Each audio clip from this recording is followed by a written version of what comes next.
When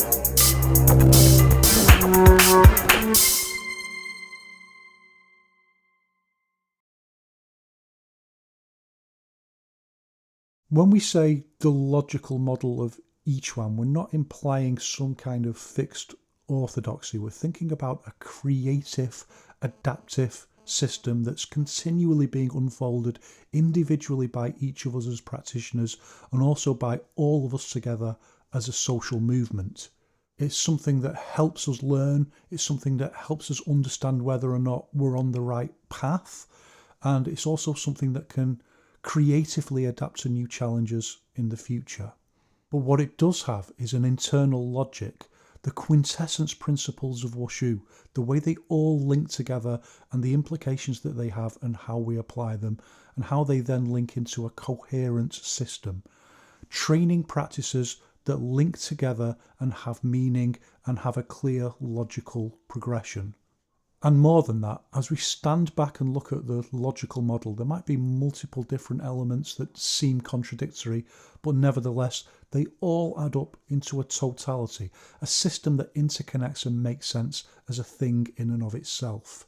And this was always the idea in Yiquan. This is why Wang Xiangzhai uses the term science. Lots of people use the term science at that time. They didn't necessarily mean the same thing that we mean today when we use the term science. Back in the day, it just meant a set of ideas that had some kind of internal logic to them that were justifiable because you could connect them to the real world, and they weren't just arbitrary ideas held together in the vessel of one person's opinion. So, for example, just because Wang Xiangzhai thought something doesn't necessarily mean that it's part of Yiquan. Just because Wang Xiangzhai did something doesn't mean that it's necessarily part of Yiquan. What matters is, where does it fit into the internal logic? This also helps us weed out some things that are wrong, things that people in the past may have thought were right.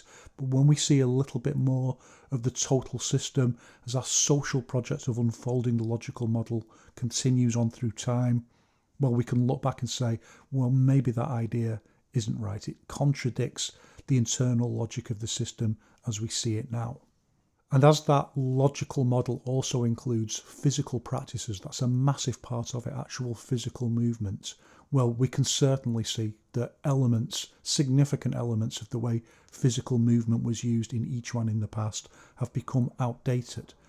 But the quintessence principles that those things were based on haven't become outdated, but our overall understanding of the model itself has become more sophisticated, so we use those same principles to adapt, modify and improve those physical practices. But the same applies equally to a lot of our interpretations of conceptual aspects of Yiquan.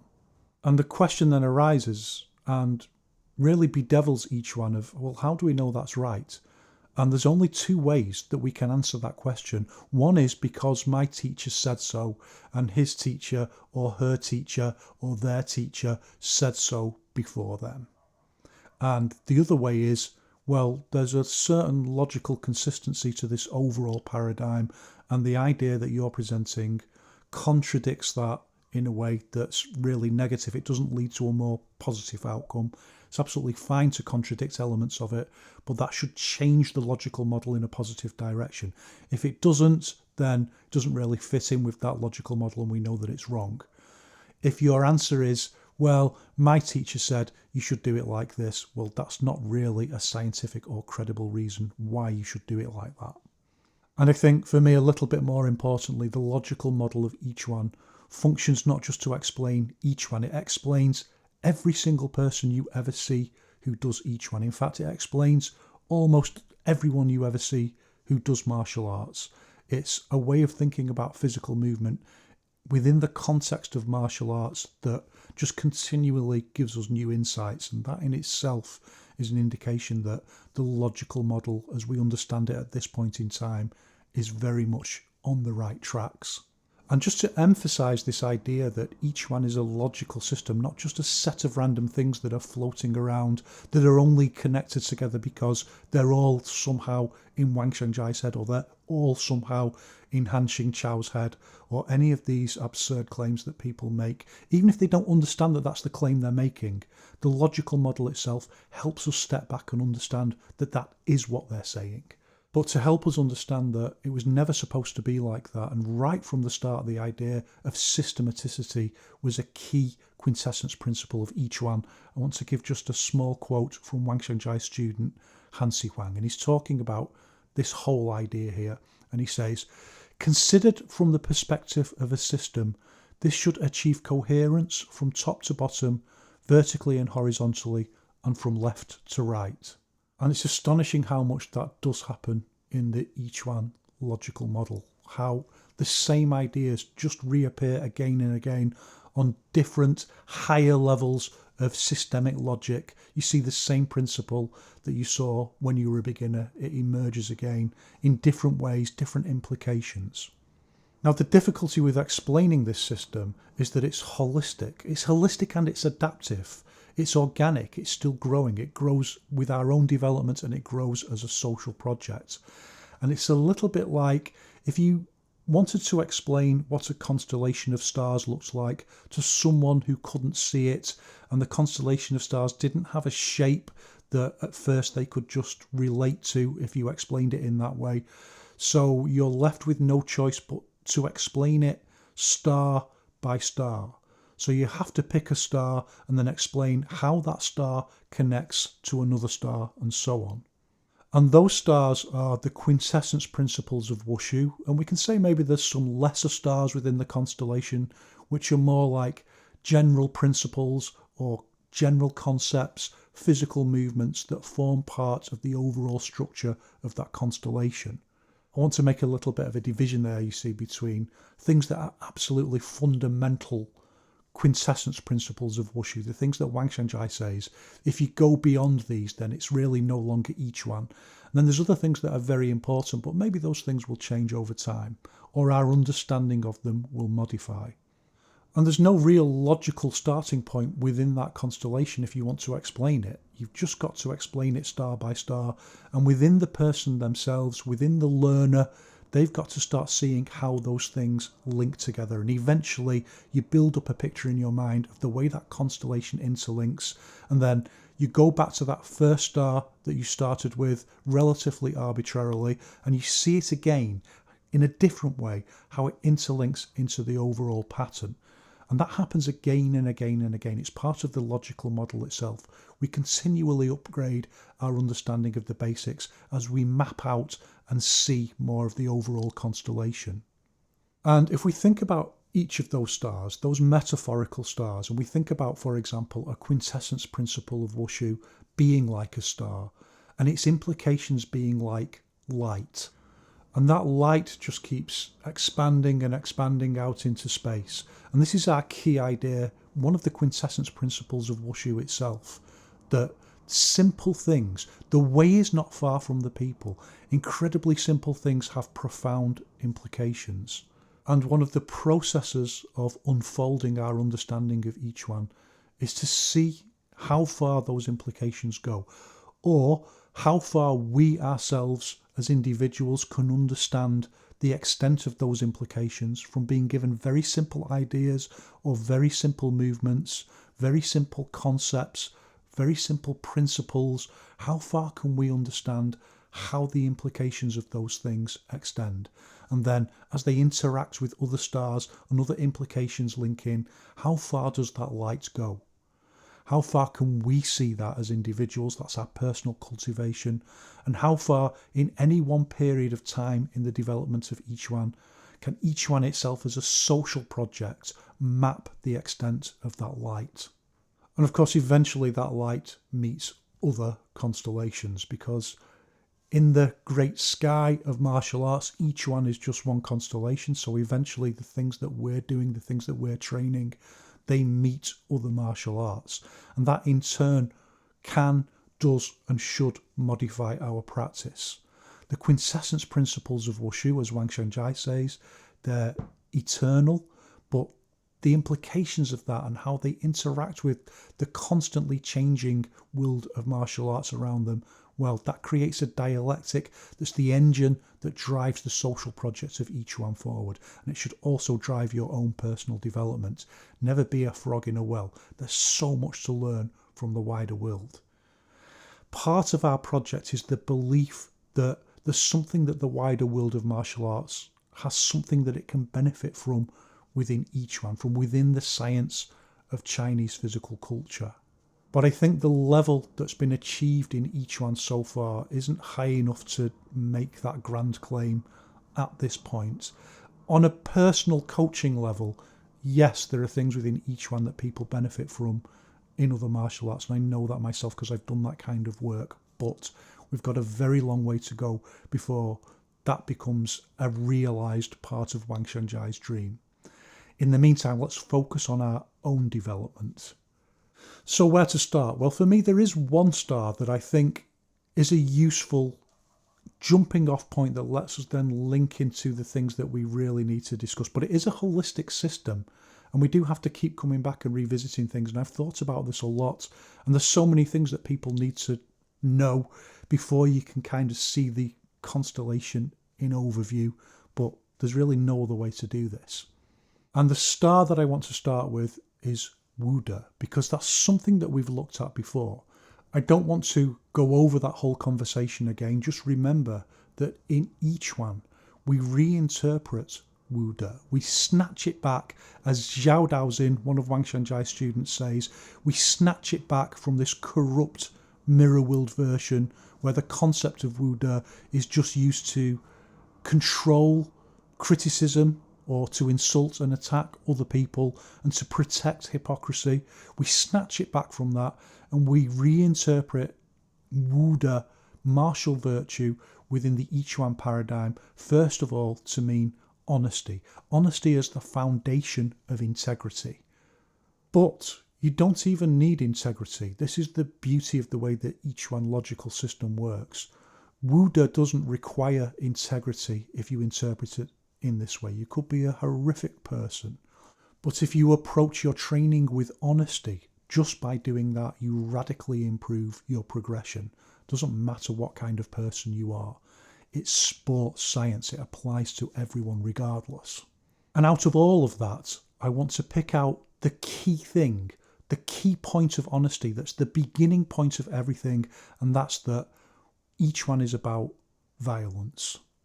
And I mean being honest about that. Being honest that it's about real violence, not the pretense of violence, not... I saw something the other day where someone had posted a video on YouTube where a reasonably famous teacher of Chinese martial arts was saying that ultimately Chinese martial arts is about violence, so when you're practicing your forms, you should have martial intent. And a number of people had given the video a thumbs up and left comments saying, well, of course, ultimately, what's the point if it's not about real fight training? And the person who posted the video had given them a thumbs up. And I looked at it all and I thought, this is a fantastic example of how Wude is perverted and how people get gaslighted. Because the message of the video wasn't do fight training, it wasn't do sparring, it wasn't get the gloves on and give it a go. The person who posted this video never does anything like that with their Chinese martial arts. What they were actually saying was, have martial intent when you do forms, i.e. look a bit scarier, pull a bit of a funny face, imagine that you're hitting someone. Well, okay, there's a role to play for visualization and a role to play for practicing the right kind of mindset, but that isn't realistic, genuine fight training. Huffing and puffing as you practice forms, I like to do a bit of that myself because I like forms, but it's not ultimately the same thing as genuinely being guided by the shining star of violence. And in my experience, this is very much misunderstood, and I think significantly in part because it sounds so similar to the approach taken by arts like Jeet Kune Do and Krav Maga. But those arts begin with the idea of a scenario of some kind of street violence, and from there think about different scenarios and try to find, train and practice solutions and responses to those scenarios. And of course there's absolutely nothing wrong with that, and we do that maybe in a different way, but we do that in Yiquan as well. In this sense, in Yiquan, the idea of violence as the overarching guiding star doesn't mean particular scenarios. It means first and foremost thinking about how do you hit hard, how do you issue force, how do you receive force. Absolute fundamentals that, let's be honest, lots of people who are associated with Yiquan are not interested in and don't practice for. And this is what Wang Xiangzhai talks about when he says you have to be interested in the real, not the truth, because people can argue about what's true, but the reality of physical bodies and how they function in the context of violence. But instead of starting with this imaginary construction of the idea of a street fight, which in reality could mean an infinite number of different things, we start from the idea of a template scenario. And you think about things like, well, what's the best way to issue force? And then you add in an extra little bit of a problematic. Well, what if the other person does this?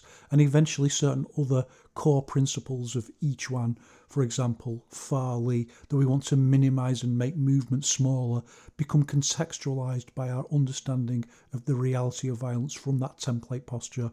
And from there we can build into self-defence concepts and expand into sport or any other kind of activity that seems related to our Yiquan project. The bottom line here is that if you're not interested in the reality of actual physical violence, then you can't go any further. And there's no point going any further with me. It's the compass point that everything else is aligned to. But we'll need to see a little bit more of the overall holistic constellation before we understand fully that that's very much not the same thing that's talked about in Jeet Kune Do or Krav Maga. I suppose the easiest way to think about that is to say that in Yiquan we work with ideal types, first of all, rather than... Well, it's not even a specific scenario to say street violence, it's a very generalised scenario. But if you think about specific sports science ideas, for example, if you want to hit someone with force in a way that's really easy to do, well, the haymaker is your go-to. And if that's the right posture in the moment, whether it's in sparring or in a real life or death situation, then it's the right posture. The logical model isn't there to be some kind of restrictive orthodoxy. Obviously, break the rules if that's the right call in a particular moment. There's this really funny thing that Wang Xiangzhai says that if you're in a fight for your life and you reach out and grab something to smash over your assailant's head, a chamber pot is as valuable as a Ming vase. And if you're privileged enough to not know what a chamber pot is, it's a clay pot you put under your bed that you urinate in. Back in the day, my grandparents only had an outside toilet, and if you had to do a poo, you had to go out to the outhouse, not with a torch, mind you, with a candle cupped in your hand, and you had to go to this outhouse at the end of the yard and sit in it, and it's whitewashed, and you can see all the spiders crawling towards you, and you had to try and do your business as fast as you could and then run back into the house. But if you were only doing a wee, you could do a wee in the chamber pot, and that was kept under the bed. Anyway, you can see what Wang Xiangzhai is getting at. If it works, it works, and in the moment, whatever works is a treasure. But that doesn't mean that we shouldn't be working on Ming vases as well. A haymaker is very much a chamber pot. It's fantastic if it hits, but against someone who knows what they're doing, it becomes a much lower odds posture. So then you've got to rethink, you've got to recontextualise. And you can have all these kinds of discussions and think about all of these kinds of things without it being linked to a particular scenario, for example, sport or the street. You can extract it from that and just think about it in terms of sports science. And by taking it out of that context of an imaginary of a street fight and just thinking about it as like two scientific bodies within an experimental situation, you can think about things like, well, is there a better way to execute a technique if we want to hit this part of the opponent's body, and so on. So different aspects of our overall constellation start to come into play and then start to influence how we structure and train our techniques. A very good example is using Fa Li to make postures much smaller so that we can hit with power, maybe not quite as much power as a haymaker in most cases, but we make another scientific decision that sometimes power isn't the most important thing. Haymaker's incredibly powerful, but if you can be faster and more accurate and still deliver enough power to do the job, then that's going to be sufficient. So our understanding of violence as a guiding star is scientific. It's sports science rather than an imaginary of a street fight or something like that. And we build up from there. Our next question is, well, which star do we go to next? And I think we need to take quite a big journey across the constellation and look at whole body unified force.